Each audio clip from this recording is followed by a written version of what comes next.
आदर्श कन्या महाविद्यालय के गेट से बाहर आते ही प्रियल मैडम ने अपनी चाल तेज कर दी। वे लगभग दौड़ रही थीं, इसलिए उनकी बिटिया पलक को भी दौड़ लगानी पड़ रही थी।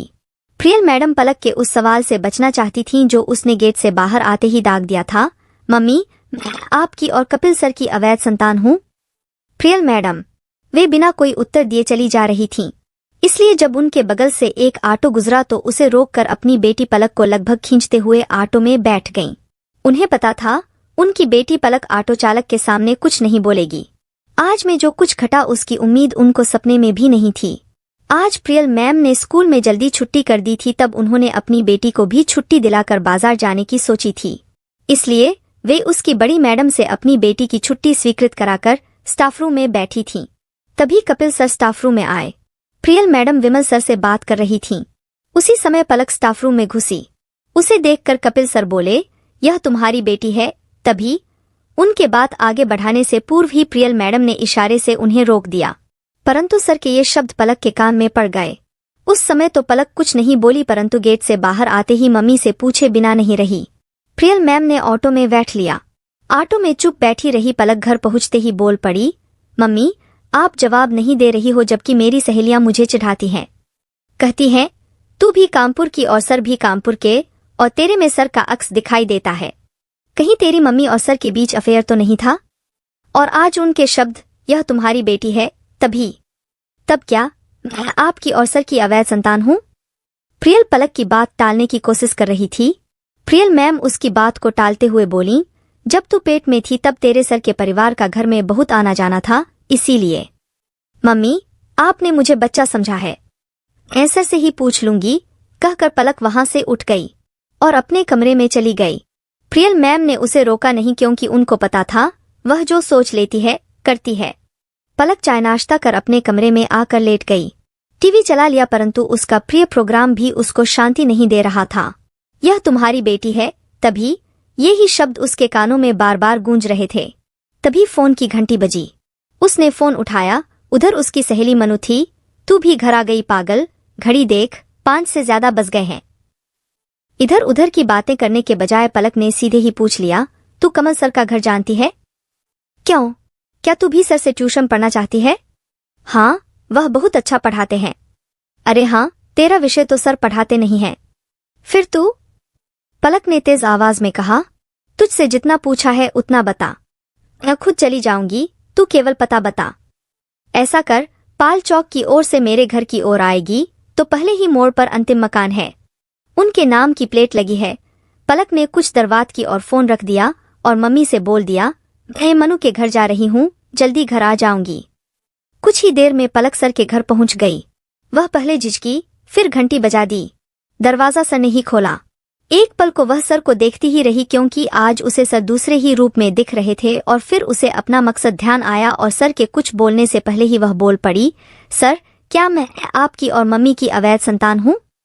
सर को शायद ऐसे प्रश्न की उम्मीद नहीं थी, इसलिए सर ने कहा, देखो बेटे, ऐसे प्रश्न दरवाजे पर नहीं किए जाते, अंदर आओ, मैं तुम्हारे हर प्रश्न का उत्तर दूंगा। वह अंदर आ गई।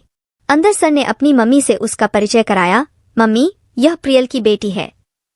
सर की मम्मी पुलकित हो उठीं, मम्मी को भी ले आती। उनके और कुछ बोलने से पूर्व ही सर ने मम्मी को कहा, मम्मी बाकी बातें बाद में हो जाएंगी, इसे चाय नाश्ता कराओ, पहली बार घर आई है। उनके चले जाने के बाद सर बोले, हाँ अब बोलो। पलक ने 2 टूक अंदाज में पूछा, सर मैं आपकी और मम्मी की अवैध संतान हूँ? देखो बेटे, संतान अवैध नहीं होती, बल्कि संबंध अवैध होते हैं, और फिर मेरे और तुम्हारी मम्मी के संबंधों को तो तुम्हारे पापा की स्वीकृति थी। यह सुनते ही पलक का मुंह खुला का खुला रह गया। उसे विश्वास ही नहीं हो रहा था कि कोई इतना नीचे भी गिर सकता है। उसे यह समझ नहीं आया कि पापा की क्या मजबूरी थी। उसकी परेशानी भांप कर सर बोले, शांत होकर बैठो, मैं सब बताता हूँ। तुम्हारी मम्मी की शादी आम हिंदुस्तानी शादी थी। पहले 2 साल शादी की खुमारी में निकल गए और फिर कानाफूसी शुरू हो गई कि घर में किलकारी क्यों नहीं गूंजी। पहले घर से और फिर आसपास। तुम्हारे पापा के दोस्त ताना मारने से नहीं चूकते।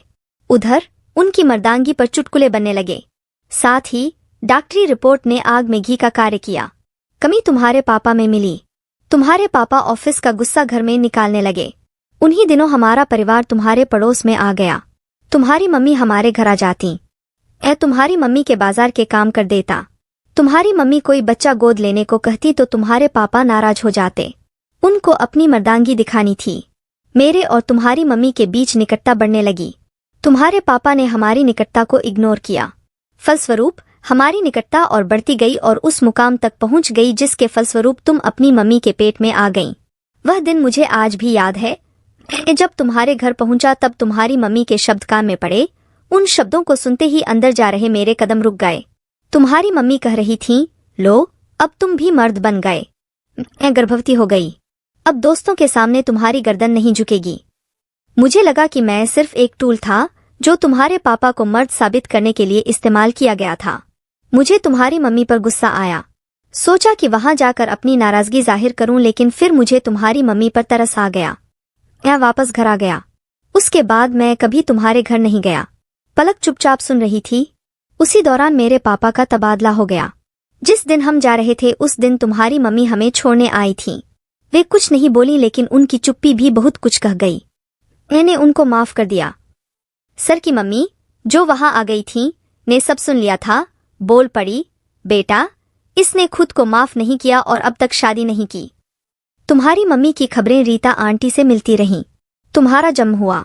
तुम्हारे पिता ने पार्टी दी, लेकिन बताते हैं कि उनके चेहरे पर वह खुशी नहीं दिखाई दी जो एक बाप के चेहरे पर दिखाई देनी चाहिए थी। तुम्हारी मम्मी और पापा में झगड़ा और बढ़ गया। तुम्हारा चेहरा देखकर उनको पता नहीं क्या हो जाता। वो हमेशा तुम्हारी माँ से खफा रहने लगे। शायद उनको अपनी नामर्दी ध्यान आ जाती या वे हीन भावना से ग्रस्त हो गए थे। तुम्हारी ओर ध्यान नहीं देते। तुम्हारी मम्मी के लिए तुम सब कुछ थीं। शायद वे तुम्हारे कारण अपने को भूल जाती। तुम्हारी माँ तुम्हें बेहद प्यार करती थी। एक दिन तुम्हारी मम्मी बाथरूम में नहा रही थीं। तुम जोर जोर से रो रही थीं। तुम्हारे पापा वहीं खड़े थे, परंतु उन्होंने तुम्हें चुप नहीं कराया। उसी समय रीता आंटी आ गईं। तुम्हें जोर जोर से रोते देखकर वे तुम्हारे पापा से बोलीं, कैसा बाप है, लड़की रोए जा रही है और तू अपनी टाई बांधने में लगा है, जैसे यह तेरी बेटी नहीं है। आंटी के बोलते ही वे आग बबूला हो उठे। वे चीखे, हाँ, यह मेरी बेटी नहीं है, मैं तो नपुंसक हूँ, पता नहीं किसकी है। इतना कहकर वे घर से निकल गए और फिर केवल उनकी सूचना आई कि बैलगाड़ी के आगे आ गए। बस एक ही बात उन्होंने अच्छी की, अपनी जिंदगी के लिए किसी को जिम्मेदार नहीं ठहराया। कुछ दिन तक तुम्हारी माँ ने शोक मनाया और फिर कुछ दिन के बाद तुम्हारे मामा, तुम्हारी मम्मी और तुमको लेकर चले गए। बात गंभीर हो गई थी। एक तरह से वहां चुप्पी छा गई। चुप्पी प्रियल ने ही तोड़ी। सर, मेरी शादी के बाद मेरी मम्मी अकेली रह जाएंगी। आप भी कभी अकेले हो जाओगे, इसलिए आप और मम्मी अपने उन अवैध संबंधों को वैध नहीं बना सकते। पगली, अब हमारी शादी की उम्र थोड़े ही है, अब तो तेरी शादी करनी है। लेकिन सर, आपसे मिलने के बाद मैंने मम्मी के चेहरे पर अलग चमक देखी थी, और अब जब आपने घर के दरवाजे पर मुझे देखा तो आपके चेहरे पर भी वही चमक मैंने महसूस की। बहुत बड़ी हो गई है तू और लोगों को पढ़ना भी जानती है। पलक सर से बार बार कहे जा रही थी, प्लीज सर। तू एक तरफ तो मुझे पापा बनाना चाहती है और दूसरी ओर सरसर भी करे जा रही है। पापा नहीं कह सकती। सॉरी पापा, कहती हुई वह सर से लिपट गई। दादी ने उसके सिर पर हाथ फेरते हुए कहा, चल बेटा, अपनी बहू के पास चलते हैं। पलक ने उनको रोक दिया, पहले मैं मम्मी से बात कर लूं। मैं तेरी मम्मी को जानती हूँ, वह भी राजी हो ही जाएगी। हाँ दादी, मम्मी मेरी खुशी के लिए कुछ भी कर सकती हैं। पलक के मन में एक नई उमंग जागी थी।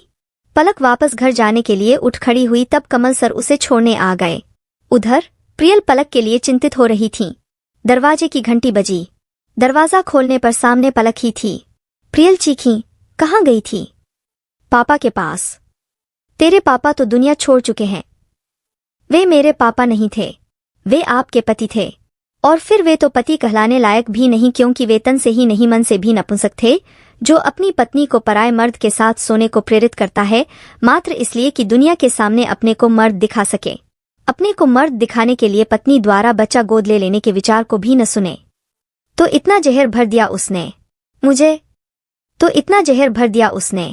मुझे उससे यह उम्मीद नहीं थी। मैं इसीलिए चुप थी कि यह सुनकर तू मुझसे भी घृणा करने लगती। मम्मी, मैं आपसे घृणा करूंगी। आपने जिस तरह मेरी परवरिश की है उस पर मुझे गर्व है कि तुम मेरी माँ हो। पापा भी ऐसे नहीं हैं। दरवाजे पर मुझे देखकर उनकी नजर इधर उधर घूम रही थी। वे शायद आपको खोज रहे थे। वो आपसे अभी भी प्यार करते हैं? फिर कुछ समय तक चुप्पी छाई रही। दोनों एक दूसरे को देखती रहीं। फिर पलक ही बोली, मम्मी, आप और सर अपने अवैध संबंधों को वैध नहीं बना सकते? नहीं बेटा, अब मुझे तेरी शादी करनी है, अपनी नहीं। मम्मी, पापा को पता है मैं उनकी बेटी हूं, परंतु मुझे बेटी नहीं कह सकते। मैं जानते हुए भी उनको पापा नहीं कह सकती। और आप मेरे सामने खोखली हंसी हंसोगी और अकेले में रोगी। मुझे पता है आप भी उन्हें पसंद करती हो, लेकिन बेटा, लोग क्या कहेंगे? उनकी चिंता नहीं है, मुझे आपकी चिंता है। मेरी शादी के बाद आप अकेली रह जाओगी और उधर दादी कितने दिन की मेहमान है। बाद में पापा भी अकेले हो जाएंगे। प्रियल विचारमग्न हो गईं। फिर अचानक बोल पड़ी, तू अकेली आई, कैसा पिता है? जवान लड़की को रात में अकेला भेज दिया। नहीं मम्मी, पापा आए थे। फिर अंदर क्यों नहीं आए? मम्मी, मैंने मना कर दिया था। मैं चाहती थी कि पहले मैं आपसे बात कर लूं। ओह, क्या बात है, बड़ी समझदार हो गई है मेरी लाडली। प्रियल ने एक मीठी पप्पी पलक के गाल पर ली। तभी फोन की घंटी बजी। पलक ने फोन उठाया। उधर दादी थीं। उसने फोन मम्मी को दे दिया। मम्मी बोली, नमस्ते आंटी। अरे, मैं अब तेरी आंटी नहीं बल्कि अब तेरी सास हूं। इसके बाद की कहानी भी छोटी सी रह गई है। पलक के मम्मी पापा के अवैध संबंध वैध बन गए। सब बहुत खुश थे। सबसे ज्यादा कौन खुश था, बताने की जरूरत नहीं। आज जब मैं यह कहानी लिख रहा हूं तब पलक मेरे पास बैठी है, पूछ रही है, पापा, मैंने सही किया या गलत? अब आप लोग ही बताएं, पलक ने सही किया या गलत? अगर आपको हमारी कहानी पसंद आई हो तो वीडियो को लाइक शेयर जरूर